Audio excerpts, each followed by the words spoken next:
It's 6 o'clock, and I'd like to call the meeting to order. Can we all rise for the Pledge of Allegiance?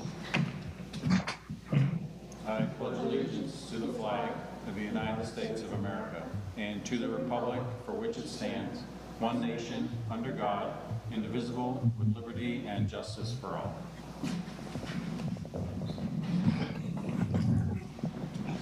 I'd like to welcome everyone to our December 29th special Select Board meeting. The reason it's a special meeting is because it's not one of our typical first and third Wednesdays of the month. And we had this one scheduled primarily because of budget review and budget time of year.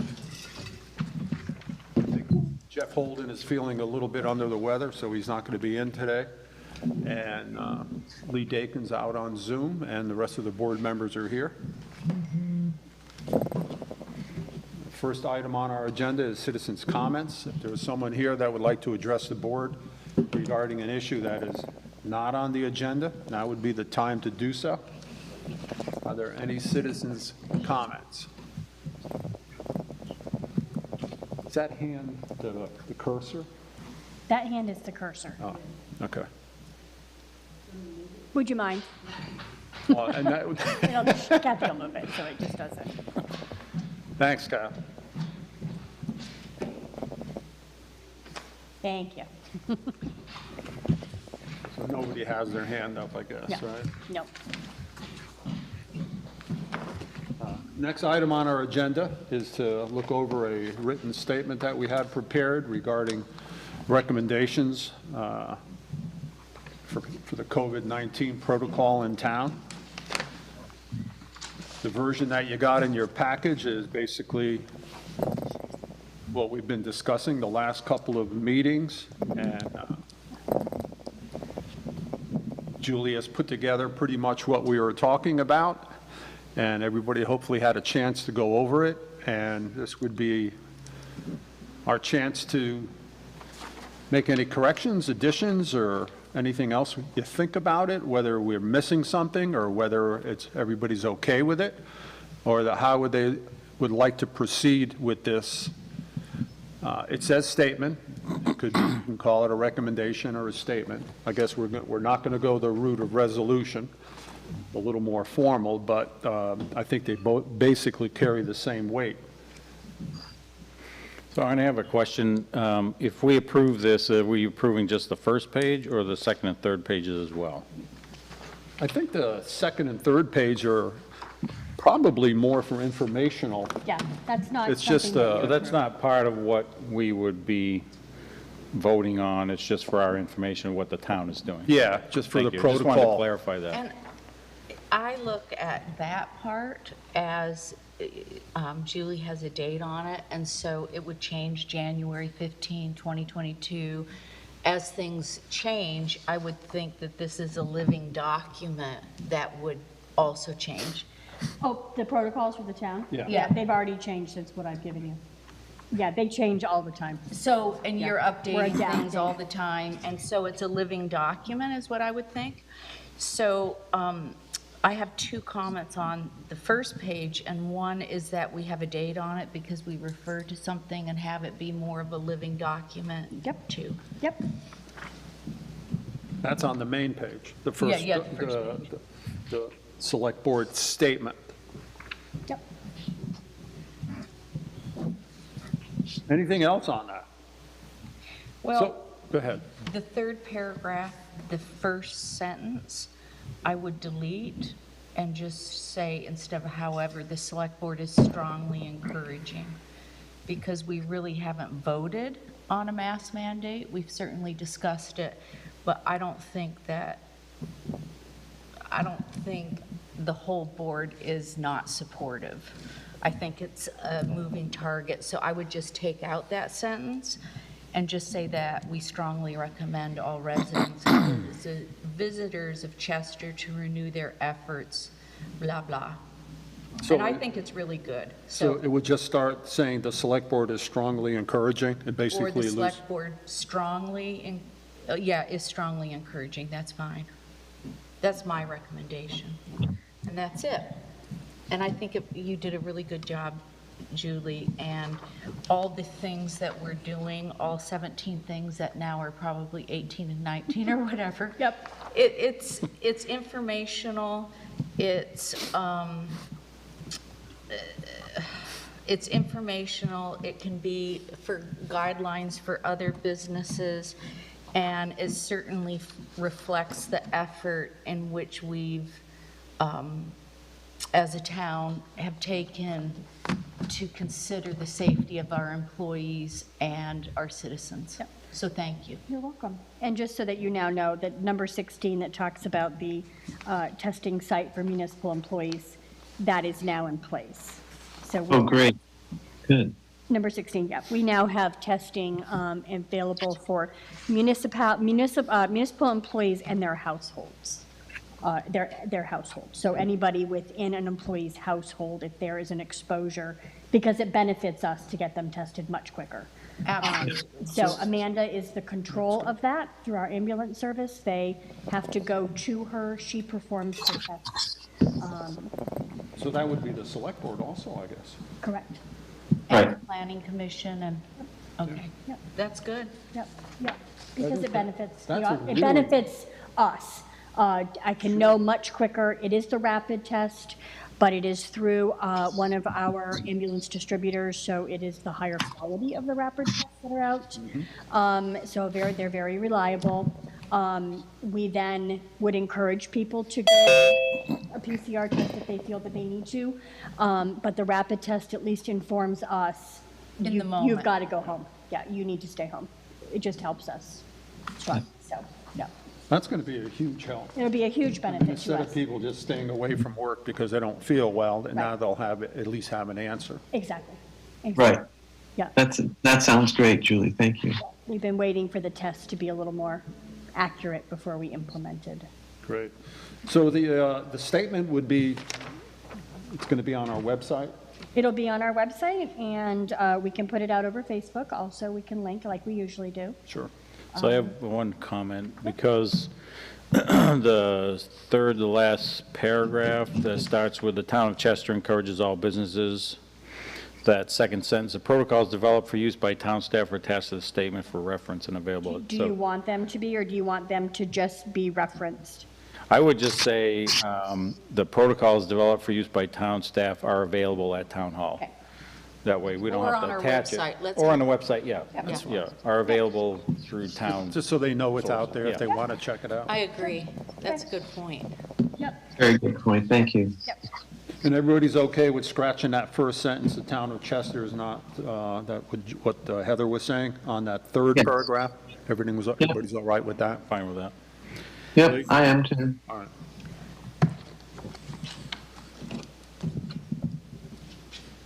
So barring any more changes, we need a motion to accept this as our statement You absolutely should. with the changes that were written. So moved. Second. Heather is a motion and Lee Dakin is a second to accept the Select Board statement regarding COVID-19 dated December 29th, 2021. 12:20, 12:21. What's that, Lee? I'm clarifying the date. Oh, It would be today's date, yep. What is today's date? 29th. 28th, all right. 9th? Is it the It is. 29th? Let's go with that one. So it's approving the statement as written with the corrections that we've just made regarding that sentence taken out and what Lee said about. Mine, put it back in my backpack, please. I'm It's sorry. where my iPad, do you want it? That's what I keep my, Carrie King, can you mute yourself, please? Thank you. Go ahead. Hi, Carrie. Any further discussion on this? All those in favor of approving the statement as corrected, please say aye. Aye. Aye. Anybody opposed? No. All right, so we're all set with that. That'll be on the website. It'll be available for anybody that is interested as far as our statement, but also the practices that we have in place, which are They're pretty influx. stringent. I mean, there's a lot on that. There's a lot of good information, and I guess it's worked for us for quite a while, and it still is. So Heather, just to clarify something we discussed at our last meeting, you said that you would make available your protocols if somebody wanted to adopt something. They can call me. Okay. I would also think they could call our health officer. Do you think she's abreast of what should and should not be done?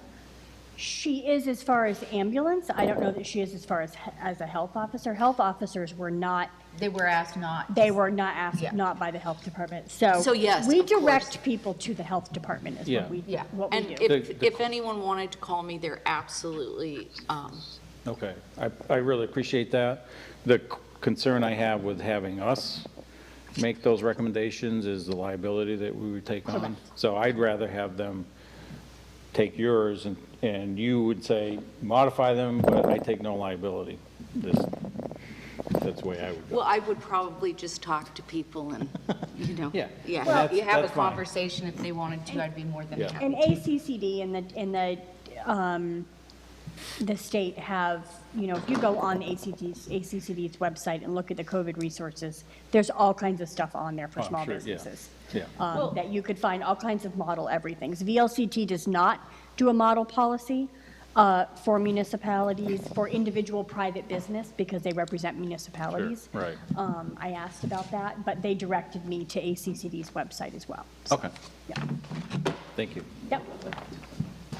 All set? Okay, can I say one other thing? Sorry. The nature of this is it's so dynamic, as we all know, because things have changed. Changed today again with the CDC. They had Right. different recommendations again. So I think it should go on old business or something, and every so often, we talk about what we're changing in the town. Sure. And should this be changed and kept in line with what the state's doing? So sorry to bring that up, but. No, it's that's a good idea. It's a moving target, Yeah. and I have a feeling we're going to be dealing with this for a while. No, that's a really good idea to keep it up on our radar as changes happen and keeping people informed. I think that's a really good idea.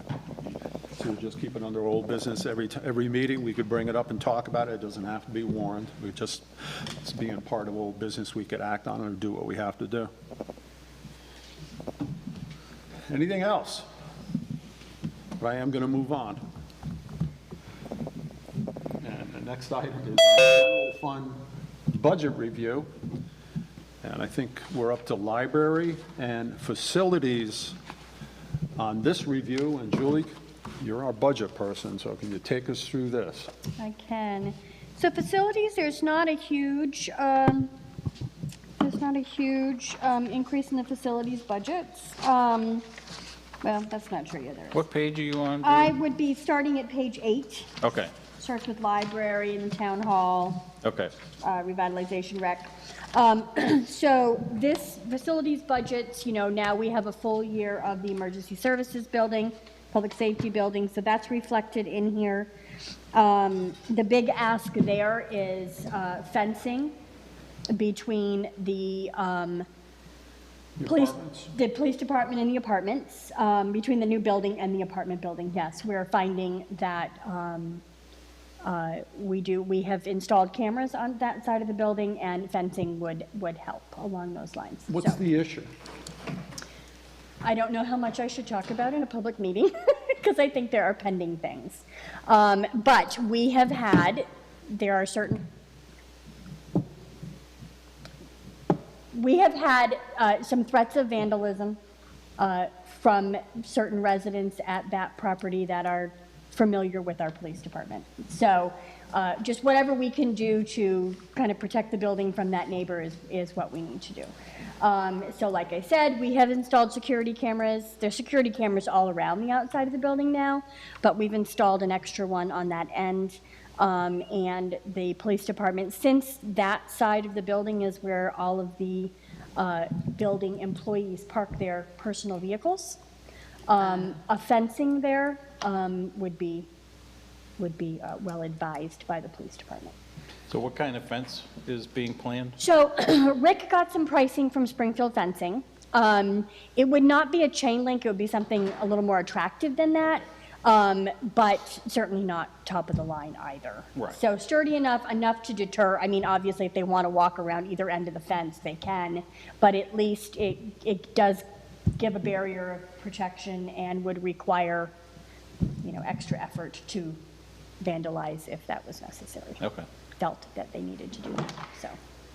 Thank you. And again, the security cameras are well marked that they're security cameras, so. It's unfortunate. It is very unfortunate, but it is what we feel we need to do. I realize there's a problem, and I realize there's cameras there, and they were adding to it and stuff. I just don't feel strongly about putting up a fence, especially to the tune of, what's that, 17,000? 17 grand, yeah. I mean, we were talking about landscaping for the property and trying to put buffers in, natural buffers, and something that would stay and add to the beauty of the place, as opposed to a fence that's, okay, here's our neighbor, and we want to separate us from our neighbor because of some issues that we've had. It's not my choice, and it's not a select board choice, I don't think, at this point. Or maybe it is. I Well, don't it know. is, you've got to budget the $17,000. What would you recommend, Arnie? I don't know. Because I was just thinking, planting a bunch of arbor vitae on that side that would be a screen and prevent stuff from being lobbed. The concern I have is that somebody wants to damage somebody's car, it'd be really easy just to They're going to chuck do something it. They're from going the to whip it driveway. over the fence But or... if you have arbor vitae or the fence, it would make it more difficult for that. The arbor vitae probably be the same cost, but it'd be Yeah. something that's more permanent, I guess. I don't know. I was just thinking about the aesthetics and what it Yeah. looks like. Pretty soon you're going to have a compound with fences on 3 sides, and what's next, serpentine wire across the top to protect us. Yeah, I just think there's better ways of dealing with issues that you have with your neighbor than throwing up a big fence. And maybe I'm wrong, that's just my thought. Yeah, I guess I don't know enough about, sorry, Heather. Yeah. I don't know enough about the situation to know whether this is something we need to do in the immediate and it's going to go away in 5 years, or it's something that we're going to have to be maintaining and, making sure that this is in place for forever. Yeah, I guess the question is, how much liability are we going to take on, or what's the cost going to be to the town if we don't do this and something happens? Where are we going to be if somebody's car, all the windows get broken, or somebody throws paint all over it? That's the question I have to ask myself. And yeah, we have insurance for all that stuff, but on the other hand, I don't know, good fences make good neighbors. I don't know if I agree. I don't That's know. the saying, but And I disagree with you on that, but, I'm happy to go back, we need to do something. yeah. It can't be left as an open boundary. And so I am happy to go back to the public safety department heads and see if we can come up with a solution that's not an actual fence. There's going to need to be some kind of a fence, whether it's a natural or a man-made. So, I don't mean to pry, but have things happened that has? Yes, they have. Okay, so there's been actual events that have occurred? Yes. Okay. well, and maybe before we vote on this on next week, right? Well, you actually have till the 19th, now that I've done the timeline. But But until we make the decision, maybe we could have, I'll give you a call and try to understand it better? Or is this something that the select board should stay out of? this is something the select board should stay out of. Oh, okay. I also think, and this is Sorry. past tense now, Mrs. Lee, that originally we wanted to do it for aesthetics as well as anything. I mean, I'm sorry to hear that that's really not where we're going. And so, thank you, Julie, for taking this on, but I'm sad about that. Well, I'd rather see the 17 grand be put into some kind of, we were going to do all the landscaping. That was 35, I think, in the beginning of all that to do the property. I don't remember, I thought it was around 35 to do the full package along the front and around the sides and whatever else was going on. But Why don't I get some pricing and talk to department heads on what a natural barrier along that border would look like, or Well, cost-wise? And could Scott, Yeah, I'll talk to Scott. yeah, Yeah, we'll get and I some won't numbers. ask you anything else. It's okay. Some are active cases, that's just why I can't. No, I get it. Well, it's hard to make That's a why I decision asked. on something that we Right, but shouldn't so, have we don't have all the information on. well, what you have for information is There's trouble. there's trouble. Yeah. And the police department feels that there needs to be a more permanent barrier between the new building and that property. Yeah. That is what is happening. There is damage being done, we need a barrier. Yeah. That's a recommendation of your police And we could department. spend $17,000 and put up all these barriers, and the damage can continue, or even be worse, because they're just lobbing stuff over. I mean, I don't know what's going to happen or not happen, but I will get some numbers on a more natural barrier. You're welcome. so that was the beginning of facilities? That was the beginning of facilities. Let me regroup here. Rec facilities, we took the 16 out that was going to be going for improvements to the tennis courts. That looks like it would be an expense that will be allowed under the ARPA funding. So I've taken that out of the budget and moved that over into potential ARPA funding for recreation spaces. And then the next increase that you'll see is, well, first of all, I will say before we get to library, because we have people to talk about that, this budget also includes the position of the facilities director. Basically would be our custodian. I had talked about that in a previous meeting, a few meetings back. This would be a position that is kind of long overdue. This position would be responsible for multiple things, one being getting all of the buildings on a maintenance schedule and maintaining that maintenance schedule. This would also be a person who could perform much of that maintenance work themselves, eliminating the need to always be having to hire contractors to do some of the smaller items like ramp repair and minor building stuff. The other thing that the other position or savings that this position could potentially bring is there is often part-time seasonal work that we hire in the spring with Matt McCarthy when he's got to get all the fields ready. You need 2 people. This person could fill that. He would no longer need to hire in for a few weeks. All the departments end up doing that at some point throughout the year for various reasons. So this person would be that person that would kind of fluctuate amongst departments to help out where needed. The other thing that I would be hopeful that this person could do, although there's so many things I could fill 2 positions, but what I really want this person to be able to do is also to be mechanically inclined, so that basics like routine oil changes on pickups could be done in-house. Certainly it's not going to be somebody that is certified in heavy equipment, but and that requires a whole different thing in the town garage, which we don't have.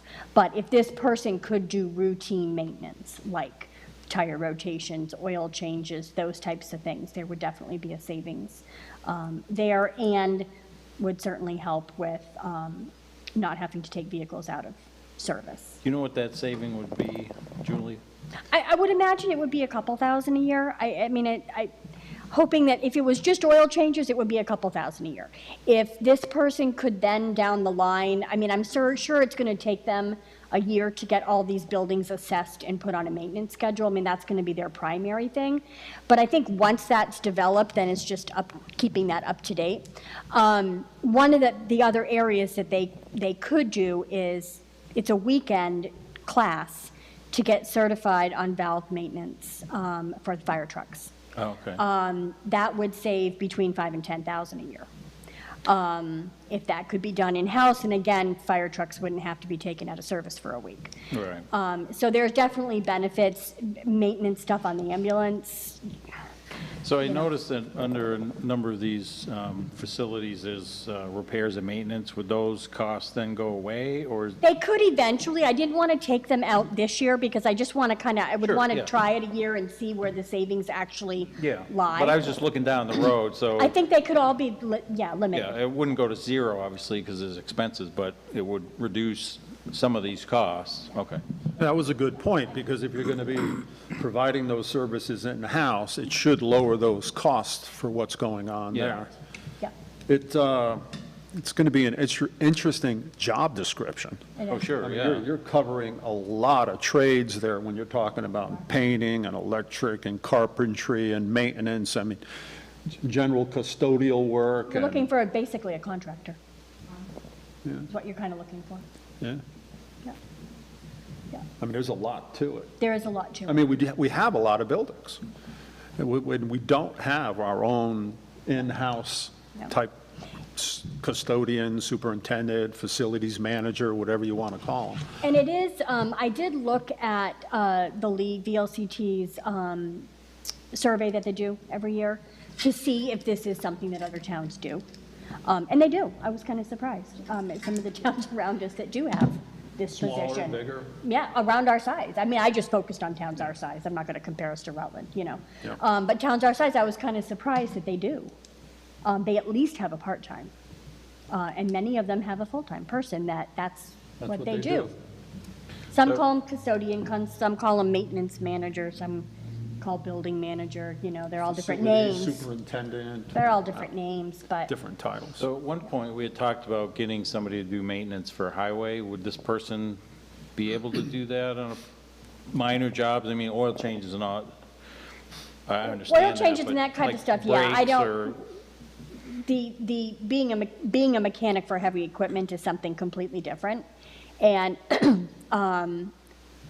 I mean, Yeah, but we own enough smaller vehicles, too. That's what I mean. Yeah. When you look at just at all the pickups and the cruisers, and, you know, we have enough vehicles that just getting them all monthly on a oil change rotation, and I mean, it will definitely save money. I mean, it's, you know, 75 to $100 every time we bring one over to get an oil change done.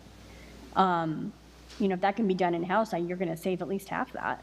That and the time that it takes two people Absolutely. to drive there. Exactly. Two Absolutely. employees, one to drop it off, pick it up later, and away you go. Yep. There's little savings here and there. It's hard to kind of pin down, okay, you're going to save X dollars by having this Right. position, because it's going to kind of develop, but there's definitely going to be a savings in having these historic buildings on a maintenance plan. You're definitely going to save long term there. Especially as we're getting, you know, we got a new public safety building, so let's keep on top of the maintenance. Library was redone a few years ago, let's keep on top of the maintenance. Town hall, you know, it's so that we're not, you know, 15 years from now saying, oh geez, what happened to X, Y, and Z? Now we've got to spend another $50,000 to do whatever. You know, this person could stay on top of that. I think the savings are long-term, and I think there'll be savings that we don't necessarily anticipate now, but. Jeff Holden and myself took a class about a year ago on asset management, and they spoke highly of a program like this where you had somebody in charge of all your facilities, all your buildings, had it all spelled out exactly what you have, what kind of maintenance it requires, the condition of everything, and just preparing documents like that for all the facilities and buildings that we have is quite a task alone, never mind implementing some sort of a plan to address all the needs that might be there and stuff. But it, you know, it explained it all in their terminology that they had, whatever it was, that it was well worth it in the long run. Yeah, I went to the first class with Jeff. You weren't available for that one. I was very impressed with what we learned in that class, but also how well we're doing as a town, especially Jeff in the water and sewer departments. Yeah. All of the things that he has stocked that he can just pull off the shelf and fix things. So, yeah, I think we're well on the way, but yeah, having somebody that will do the assessment of each building would be great. So I've included that number right along. That's not new, but again, it would be in addition to the facilities department. And then library. So I know there are people here to speak on behalf of the library. Last year we had talked about, we started paying a stipend for 2 of the library employees that are relatively full-time or close to full-time. And we had talked last year about gradually over time increasing that stipend to make the positions, number one, more attractive, but also to kind of get them more in line with what we are doing and paying to other town employees. So this year I have carried, this number has been carried right along. It is increasing our contribution to library by $12,000.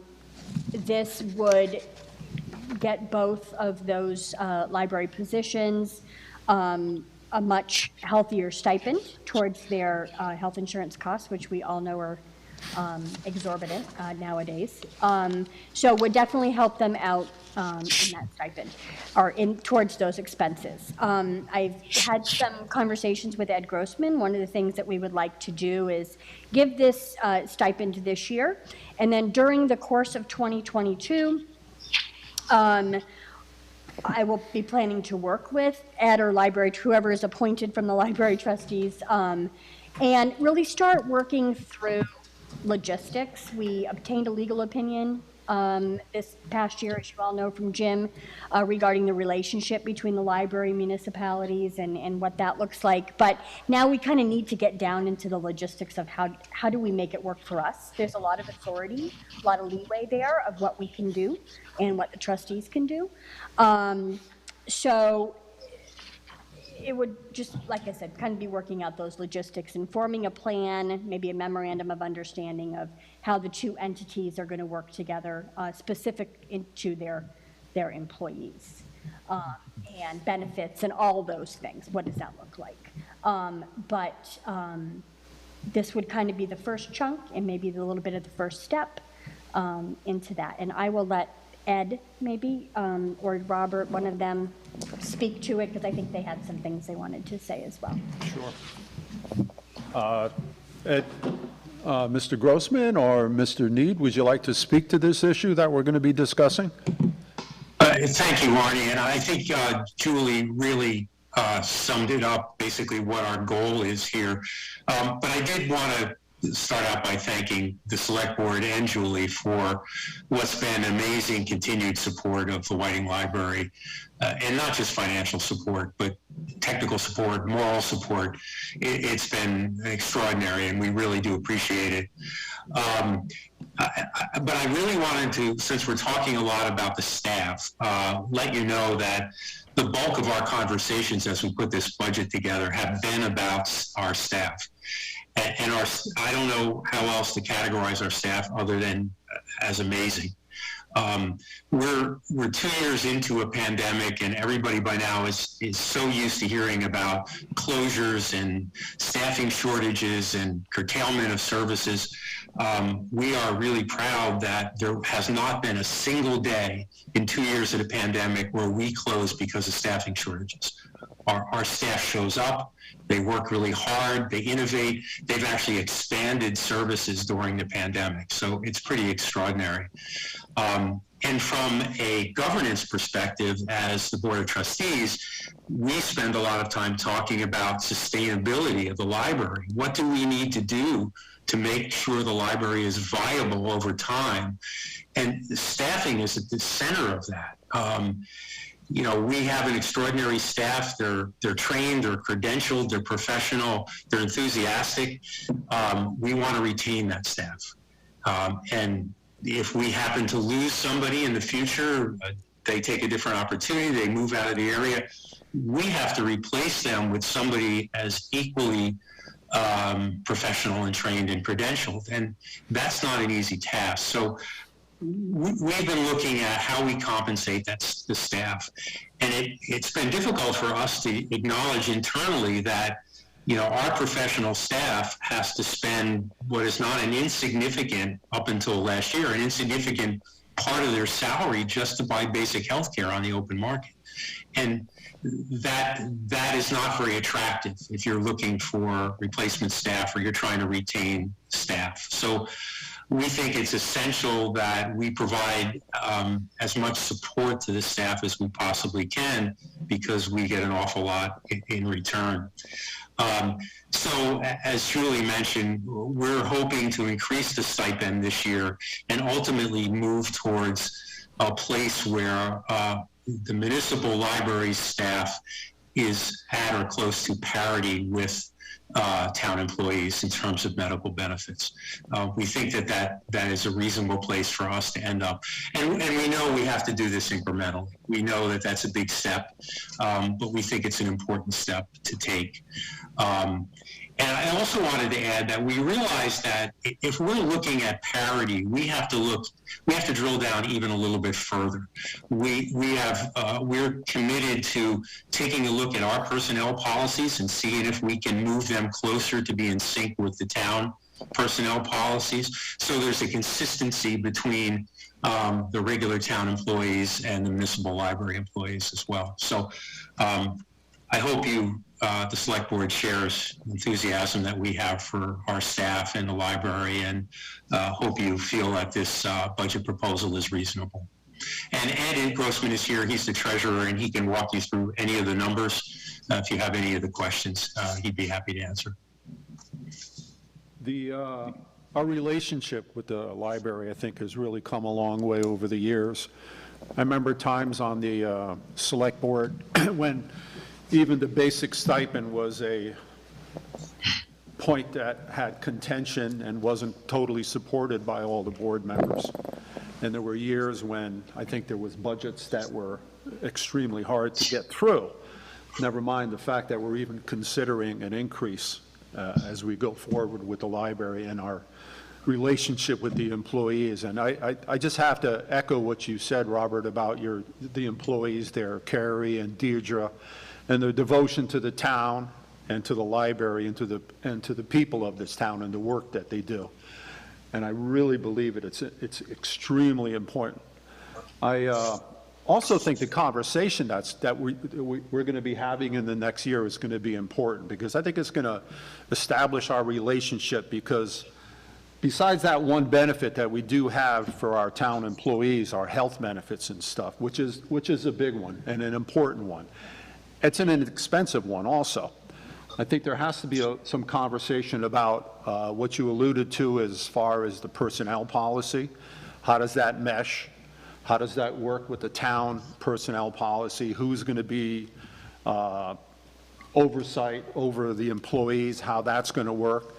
But once an employee does get to the point of, I don't know, 28 or 30 hours, I believe, or something like that, there's retirement benefits that kick in also that the town has to contribute. So there's more money besides just these incremental little steps when you get to the point when they're actually a full town employee.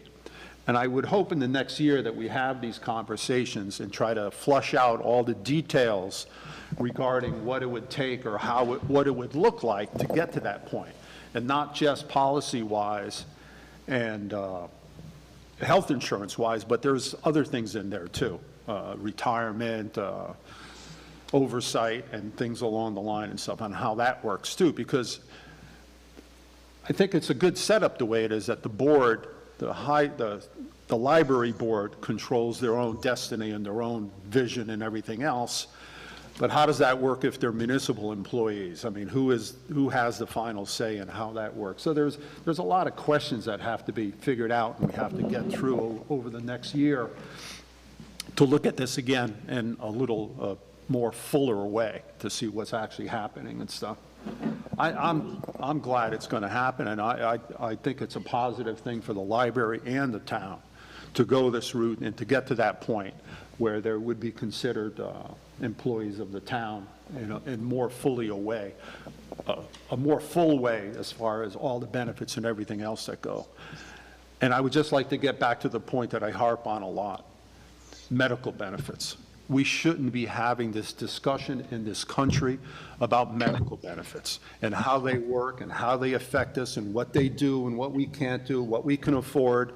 We're the richest country in this world, and we sit here with our nickels and dimes and can't figure out medical benefits. And it pisses me off that we're in this position and no one else is in the civilized world, the industrialized world, having this problem except us. And it's too bad that it has to come up like this in my eyes. But it's where we are, but I'm proud that this town offers the medical benefits that it does to employees, because it shows how much we value them and how much we value the work that they do for this town. So could I ask a couple questions about the budget? Sure. So right now, we're showing a proposed budget of $110,500 for the library Yep, for next year. Yep. So if we move forward with the bringing the library employees under the town as employees of the town, that will go up 106,000, is that what I no, understand? no. No. If you were to make the jump in 1 year, and we were to, the select board were to acknowledge, I don't know what other better term to say, if we were to assume all 3 library employees as town of Chester employees, like similar to highway and water sewer, the cost of those 3 employees would be 106,000. Instead of the 93? Instead of the 93, it would be Okay. 106. So you would be going from 81.2 to 106.4, I think it was. 106. 106.5. Yeah, 5, roughly. Is that Would with be- retirement? That would be with retirement. That would be the big jump that would, just making that big jump 1 year. Yeah, So that's almost $15,000, $14,000. if I'm doing between the math. 81.2 and the 106. The 4. 93 to 106.5 would be 14.5, right? Is that right?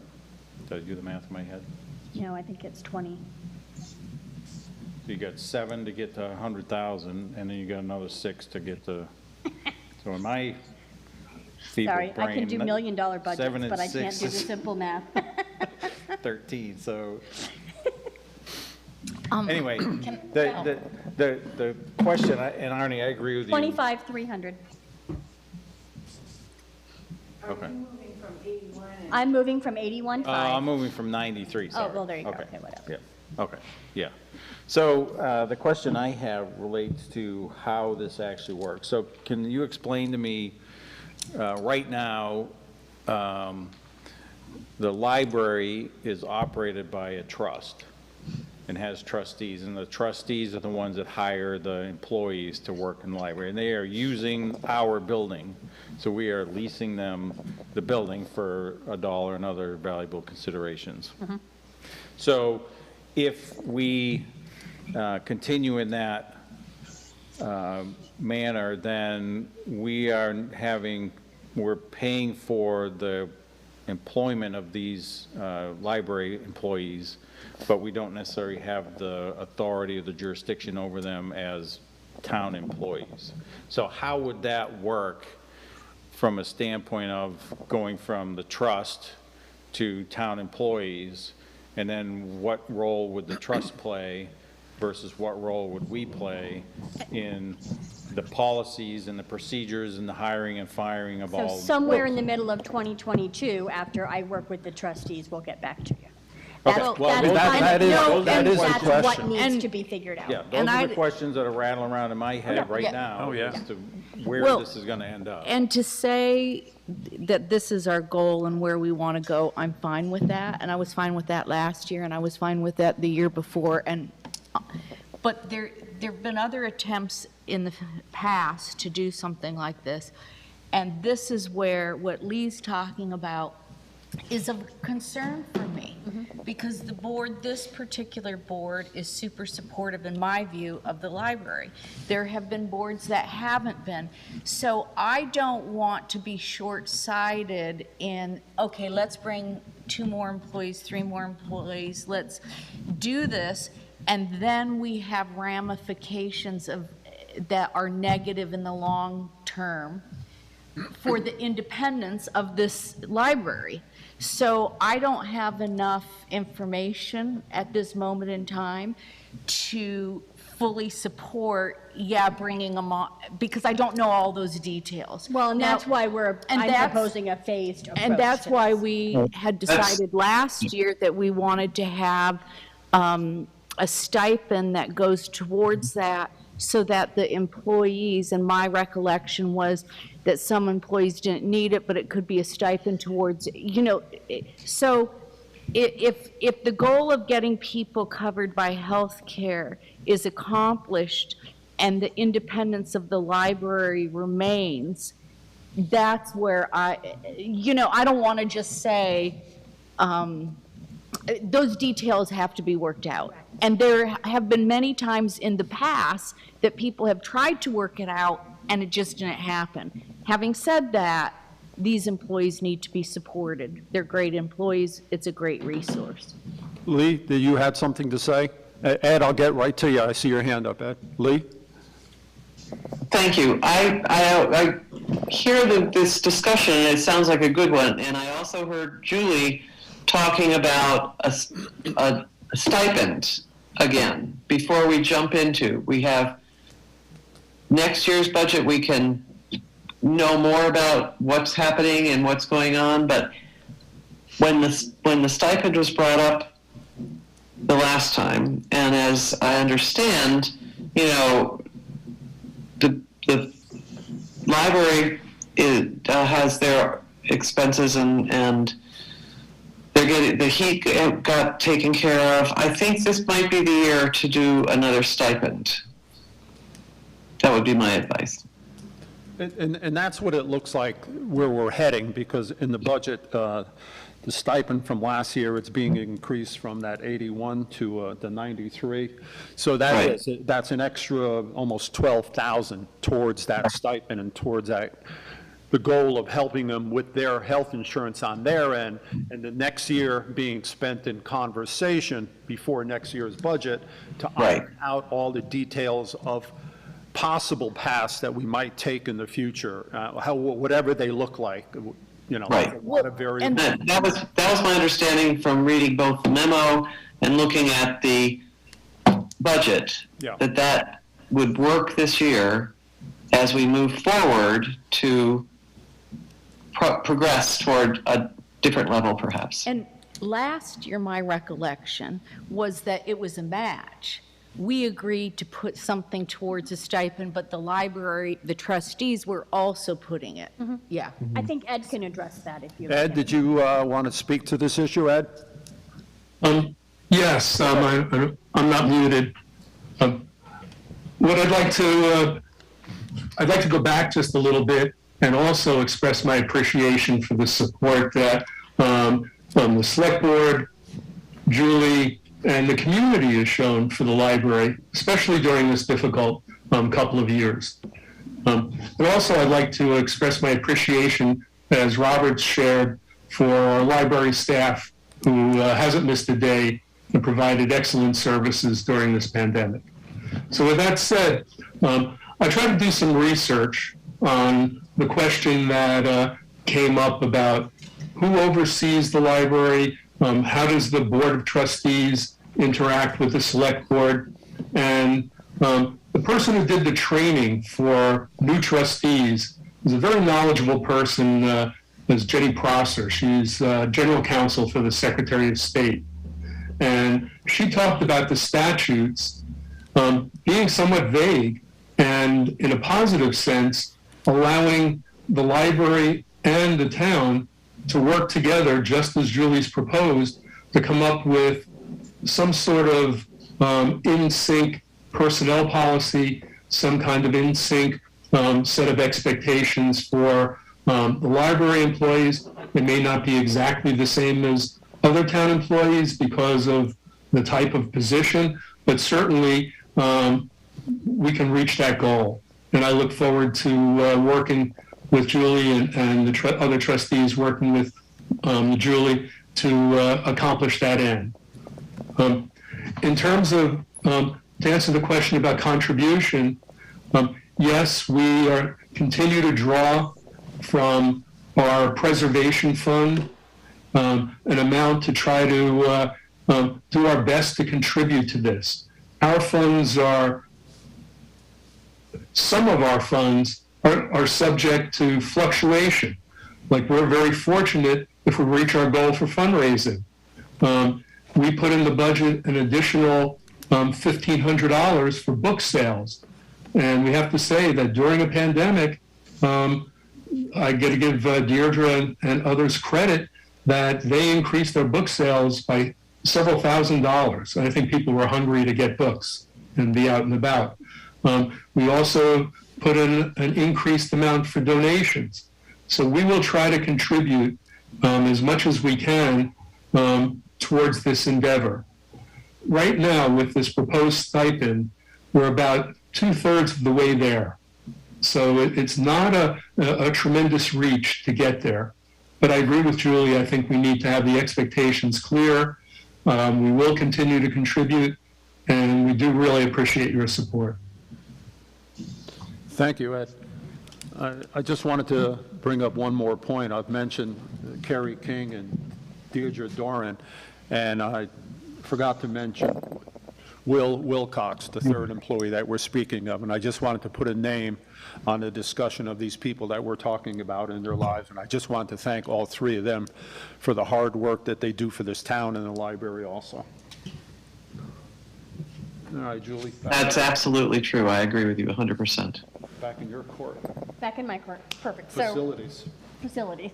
I mean, it seems like we're all on the same page as far as where we are and where we would at least have this discussion in the future and what we have to flush out and what we have to figure out in the next year or so. So what Ed and I have talked about is that once we get through January, get the budget set, my mind can get off the budget. In February, if it ever does. In February, Ed and I will circle back together and kind of get things started, come up with an approach of what makes sense. I mean, in the middle of all this, as I explained to Ed, you know, our personnel policy is being modified at the same time. It'll all work together, and him and I will regroup, circle back come February, and come up with a plan. And again, I'll just keep you updated as we go as to how that's going. Okay. So for facilities, that's it for facilities for that particular department within the budget. I will get back to you at the January 5th meeting about the fencing. I think is what was remaining there. Budget overall, with fencing in there, is up 33. And again, you know, by January 5th, we will have all that'll be final for the most part. There, you know, we are, as I said in the memo, we are looking at a deficit for certain. We're looking at a deficit this year caused by several things. The primary one, about 140,000 of it being the items for the emergency services building that we did not know were agreed that we would pay ahead ourselves. So that was like what, 130, 140? It's 140, 139 and change. So roughly 140 is that number. The rest are things like we put security systems on all of our buildings this year. By the time we did that at Rec, Town Hall, the Town Garage, and additional ones at the Public Safety Building, that was another 30,000. But again, something that needed to be done. We had larger legal fees this year than anticipated, and that put us over, you know, about 20,000 there. So it's, you know, and then just general cost overruns due to COVID pricing is certainly a big part of it as well. So looking at some different ways of how we could handle and deal with that, I will definitely have those recommendations for you once I get the number of what we're actually end up talking about. But some of those thoughts that are out there are, of course, still, like I talked last time, letting some of it fall through to the healthy fund balance that we do have. We can certainly let some of that fall through to that. We do also have a healthy fund balance in the capital plan. And I think I had talked about this last year. I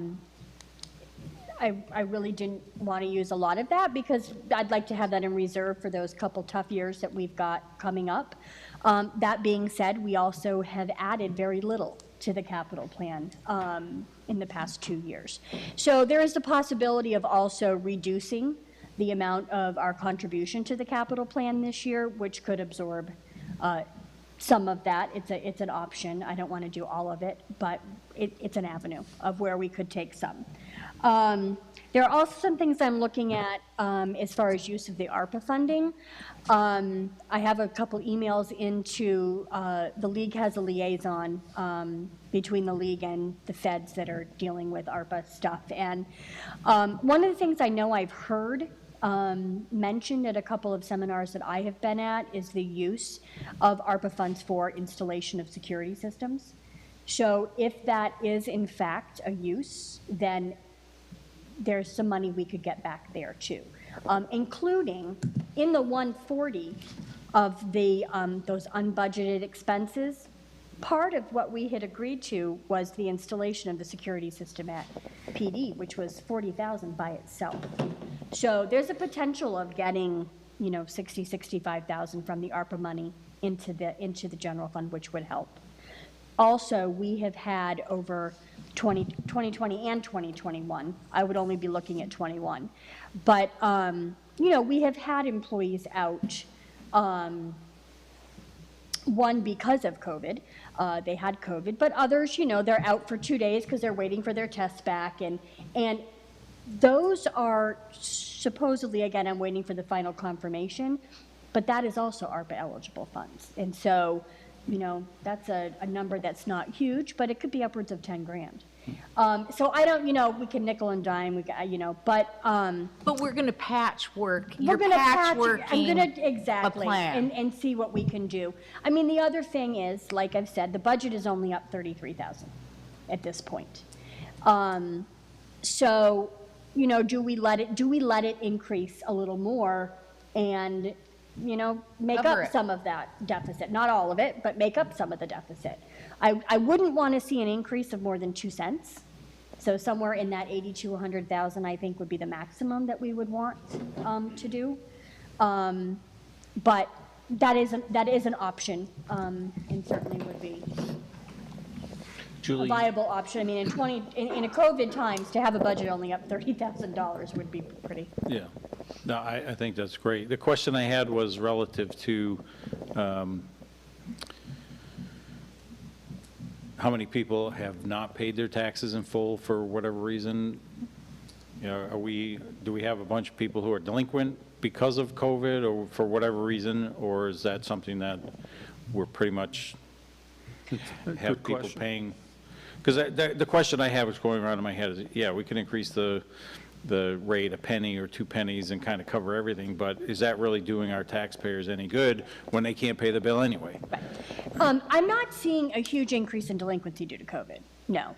I mean, our delinquency is staying about what it has been right along, Okay. yeah, yeah. And weren't you surprised, was it this I year was, or last year? I was actually very surprised. That so much came in Yeah. on time. But we kind of thing. we do a lot of payment arrangements with people, so that's been helpful. We do have some tax sales we will be doing at the beginning of the year. There for those that are, you know, 2, 3, 4 years behind, that are just not reaching out to even make a payment plan. I have to do something to get Right. them going. So we will have that. But I'm not seeing a huge reduction. That is another thing to say. So there is a formula that I'm desperately going to try to figure out that of where you can, it's the lost revenue. There is a provision in the ARPA funding that allows for a municipality to calculate lost revenue from 2020 and 2021, and then that money can be used on anything. It has no stipulations at all. So you can use it to offset your budget if you want. It's an extensive formula. It has an inflation factor built in. It's crazy, but I am going to try to figure it out. I will have the auditors review it before I run with the number, just to make sure. And so that is a number I plan to have to you guys too, because it's an option. It's whether or not we want to use all the ARPA money to offset this one budget. I mean, you don't. Right.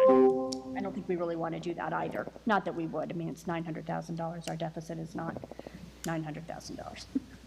So that ARPA money, that amount, has some of it already hit our, We have 450,000, roughly. and then the other, we have until 2026 or? The other 450 will be in next spring, in spring of 2022. I do have a meeting with Ramus from People's Bank early in January. I can't remember the date. I think it's the first week in January. Him and I are going to talk through, right now it's just, we do have it isolated. It is in a separate fund. But it's just sitting there. And we have until 2026. We don't really have grand ideas. We haven't really had our public meeting yet to really to talk about this. So I have talked to him about investing. We are allowed to invest those funds. $900,000 in today's market, we could certainly get a return. So him and I are going to talk on Monday. I'll be with you probably at that January 19th meeting with a plan, an investment strategy. What I told him is something similar to the economic development funds. It's got to be liquid quickly, you know. And on the conservative side. Exactly, and on the conservative side, but, you know, get more than the, 5 cents we're making in the 0.5% or checking whatever, account, yeah. exactly. So anything that happens with the ARPA funds on all these items that you were speaking to regarding whether they're covered or not would come out of this pool of money? Yeah. It just allows you to spend it for that specific item, Correct. It's- but the money's there, and that's how Right. it works. Right. You We just have would- to justify it and put it in Yes. place and say, hey, Yes. this, because with the federal, usually I remember with federal government money, the audit and the paper trail that goes with it is extensive, and you have to keep it for 7 years, I mean, even longer, and you better be able to explain everything. Correct. And correctly, otherwise they'll turn around and say, we want the money back or Correct. something. Which is why, so that's why VLCT created this position, which is funded through the American Recovery Act money, through the state. So this is a liaison that I plan to, any project I have will go through them. Because part of the interim final rule, there's an appendix in the back that gives you, I think it's 66 general uses. And, but, they're as vague as Congress could possibly make them. So it's really hard to figure out if my project applies, if it doesn't apply. So will be, anything that we do, I'll be running through the league, because they have that direct connection to reach out to the feds to say, is this allowed, is this not? So we'll be, any of our projects will be filtering that way so that we have all the backup we need for anything that we draw from. So we basically have to have, just think about where we're going to go with this deficit. Yeah, just be Whether thinking. it's the fund balance that gets knocked down a little bit, or the capital plan contribution gets changed a little bit, possible ARPA funding, and what kind of tax increase, or no tax, I mean, whatever. These are the options in the different parts of the budget that we're going to have to decide at our next meeting to You get set, specifics. you set your budget on the 19th. Yeah. So by the 5th, for that 5th meeting, we'll have year-end numbers will be done. Yeah. So we'll know the exact deficit that we're looking at. And will you have the answers to the ARPA funds I'm questions? hoping, I should. Okay. I should, yeah. Any other questions or concerns on the budget in general? Well, I have a comment that considering everything, I think it's looking pretty good. Yeah. And I don't like a deficit, I don't like these things, I don't like raising taxes. But considering the context of the last 2 years, I'm pretty positive about it. And the auditor is too. I had another conversation when the December expenses came in and that deficit kind of rose. I'm like, ugh. But I had another conversation with the auditors, and they're like, Julie, you are nothing. A lot of municipalities are facing a deficit of like 25% of their budget. Wow. And you're not. So your deficit Yeah. is in very good Well, situation and I right now. didn't know that. Yeah. But that So- doesn't surprise me either. No. And there's no crystal balls here. No, I mean, when you figure every culvert has tripled in price, alone, just your culverts, then you add the fuel costs, and We just don't know. we don't know. I mean, bridge decking, again, tripled in price, so. Which is, what's going to happen this coming year. We've seen prices, wholesale prices and prices of everything double, triple. I mean, inflation's gone crazy. And our budget reflects a slight increase over last year in places where we think it's appropriate. But I think for the last half a year, a lot of the things we've been purchasing and buying in general wouldn't have been that high if it wasn't for the inflation of the last Oh, no, yeah. 5 or But 6 we months. also want to have, I mean, $900,000 is a nice buffer too. I mean, you know, taxpayer and money, I though. think It's like they. a little game, you know? Well, it's hard, but I mean, we have some things to manage what we're looking at. Yeah. And we aren't the only ones in this boat. No. I just might want to say that either. We're all in the boat. We're all in this But boat. it's also causing us to look at some more efficient ways of doing things, and that's never a bad thing. You know, it's never a bad thing, so. Julie, I had one quick question. On the last page on 9, on our school payments, we budget in 2021 $5 million, a little over $5 million, but we pay $5.3 million. Where do those numbers come from? So that kind of gets offset. I mean, we get a little back, but it's only like 80 Then or we 90. then we get the refund back. So It's not that full amount. It's not 300. well, what it ends up being, no, but the offset is going to be in what we collected. So if you look at current tax collections on the very first page, I had budgeted 8.3 million. We actually collected 8.7 million. Because at the time that I'm doing this budget, I don't know what I'm billing. Yeah. So we estimate. So we collected more than we thought, but it seems like it all went to the school. A fair amount of it does. 3/4 of our tax bills do go to the school. Yeah, we're only billing about, you know, a third of your tax bill is municipal. Maybe a little bit more now, I think, but, and that is one thing. I mean, I don't know if people are following the news, but,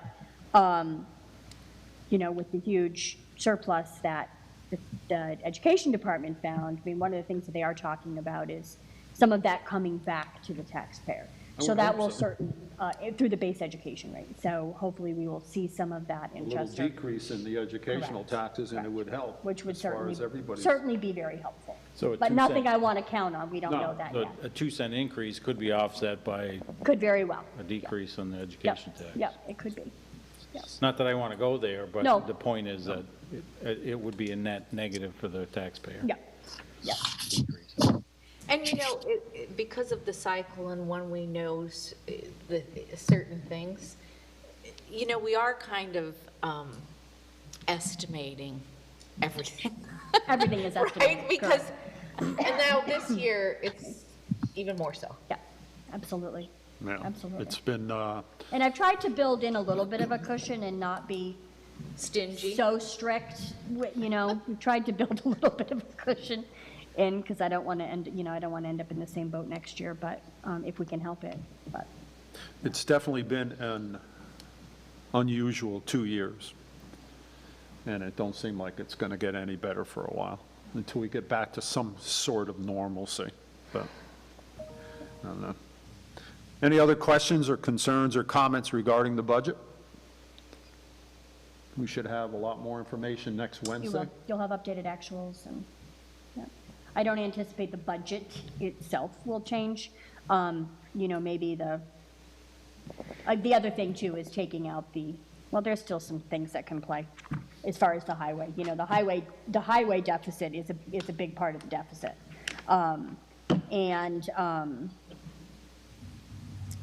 You know, part of how that can be made up is not paying cash for the pickup truck next year.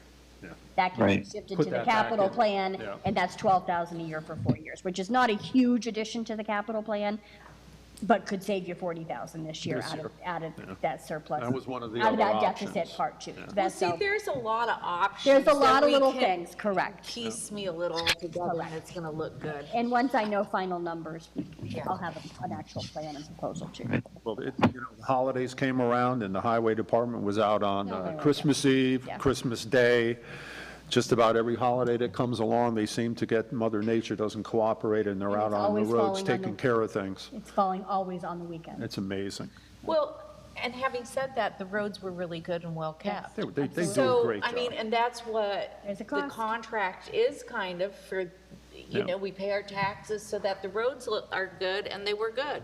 Correct. I think they were pretty good, weren't they pretty Oh, good? considering the weather. Yeah. And the ice and the And the snow and issues that everything else, they're surrounding- amazing. Surrounding towns had a lot more issues than we did. Our Yeah, we guys didn't were have on a it. truck go in the river. Oh, Wasn't that awful? Yeah. I mean, I'm glad the guy was okay. Yeah. Oh, yeah. It could have been a lot worse. Yeah. Yeah, that was an ugly accident. Yeah. Anything else on the budget before we move on? All right. Oh, just that you, in your packet was the timeline that I do for you guys Oh, every year. oh, yeah. Yeah. I mean, what really pertains to you is, so January 5th, you're going to see the first draft of the town warning, and you're going to see a pretty good idea of the budget. But you don't have to set the budget until the 19th, so it still gives you a couple weeks to think and make any little final adjustments that you might want to make. And then so the budget and the warning will be signed on the 19th. Good. It's a busy time of year for everybody with holidays, budgets, money, It is. snow, ice, whatever else is All out the there. things are happening this time of year. Future agenda items. I know the budget's going to be covering it for a lot of January, but is there anything that anybody is concerned about or interested in, would like to see in a future meeting? You will have the Andover contract at your next meeting. Okay. So Heather brought up something a couple of meetings ago or a month ago or whatever that I wanted to ask about again. And that's the solar farm. Isn't that up for consideration next year, 2022? 2022. Okay. 2022 it is, but I'll tell you the other thing I'm going to watch for is there is a bill, I didn't come prepared for it, one of the energy bills that the league is really keeping an eye on, but at our last board meeting, Ted Brady, the director, was talking about this funding that, again, it's ARPA funding, but through the state, that supports municipalities in the potential acquisition of renewable energy source. So I'm like, okay, Perfect. red flag. Yeah. That might just That one line up, fits. that might just line up beautifully. So I'm going to keep my eye on that. But yes, we'll want to start looking at, there's a lot involved in that. Oh, yeah, no, I'm sure there is. Yeah. I'm wondering if You're there's, definitely going to have to help me with that contract because there's a lot there I don't understand. or if not, is there someone out there that does this for a living? Maybe. Like prepares these type of arrangements and agreements and knows all the ins and outs, and he gets his little cut of it or something to make the best deal and to, Yeah. show you what has to happen, because it sounds like it's pretty, I think it starts with a review from Jim's office. you Going mean the back to- contract in general? The about contract how in we could- general, Yeah, what are the steps that are necessary should we want to buy it out? The option. Because there's these other contracts that have to be bought out or maintained, and what does all of that look like? I just don't know. So Well, it and we probably should would start with probably Jim. start looking at it because it's going to be a long-term. It's going to be a long term. and if it's this coming year, I mean, that's coming up real quick. Yeah. The end of the year, 3 on the days. 23rd. The concern I have is that we may, I don't know exactly what we consume as a town for electricity, but that field may produce what we use, and we wouldn't have anything for off-takers. So if there's contract issues where off-takers were guaranteed, 20 years of power, then that might be an issue we need to deal with. There's a lot of little details we got to look at and see what it says and Yeah, stuff. yeah, I'll But start with Jim.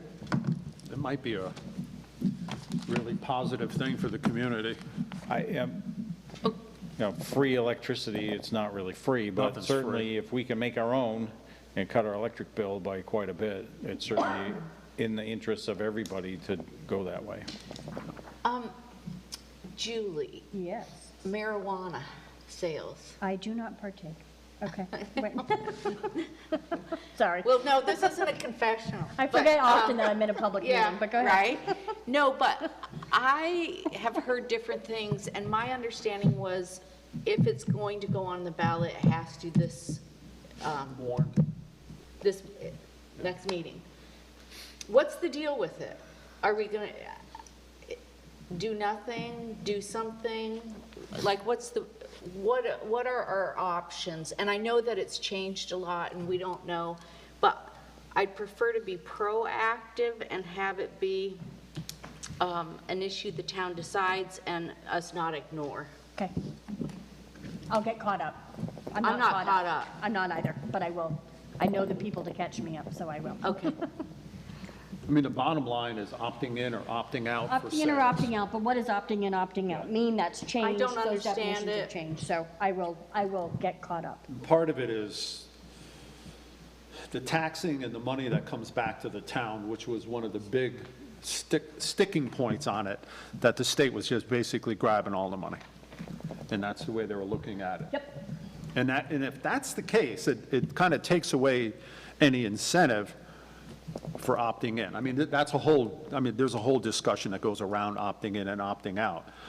But as far as the town's concerned, money was a big part of it, I thought, because it is going to put a extra burden on the town in certain ways. But if you're going to go through all that and you're still not going to get anything for it, I mean, it's a discussion. Other than your we're local businesses make, And I don't understand it at all. Yeah. And there's been a lot of moving parts, but it was my understanding that we actually had to do something by a certain time or we default. I think that those deadlines have changed, so I don't know that that it has to be done this No. year. Okay. However, it is something that is just getting kicked down the road over and over again, so I'll just get caught up. A lot of decisions, from my understanding, a lot of decisions have been made. So I'll talk to Gwen at VLCT. We pushed it, when it came up not quite a year ago, we kind of pushed it to this town meeting time coming up. But the state requirement, before they're going to even license anybody or let anybody do anything, I believe is next fall. So that's kind of like the time that you better make up your mind if you want to be in or out before next fall. But, and if we can avoid having another election and just do it in March, it would be easier. And if there's Maybe. and if there's businesses that are interested in pursuing parts of this enterprise, they would like to know sooner than later because they have a lot of steps and things that they have to go through to do what they want to do. So I would think that, they Well, would. and I thought we had to have public forums or something. You've got it, well, your town meeting would certainly be your public forum. And then there's a question of, do you want it a special article? Australian ballot article, do you not? There's all those questions. There's zoning reform that also has to take place, not before you vote, but there's a lot of pieces to it. I just need to get caught up, and I will. All right. Anything else for future agenda items? Hearing none? Oh, on your January 19th meeting, not your next one, but your 19th meeting, the planning commission is going to be with you guys to discuss Parking. Cobley, a better use of the parking on Cobley Street to help the green. So they have a plan they're working on and putting together, and that'll be before you on the 19th for a presentation. Preston and Kathy and probably some of the other planning commission members will be here. Great. All right. I'll make a motion to adjourn. I'll second it. Leaves the motion. Heather's the second. All those in favor of adjournment, please say aye. Aye. The ayes have it. Happy New Year to everybody. Safe holidays. And catch you next year.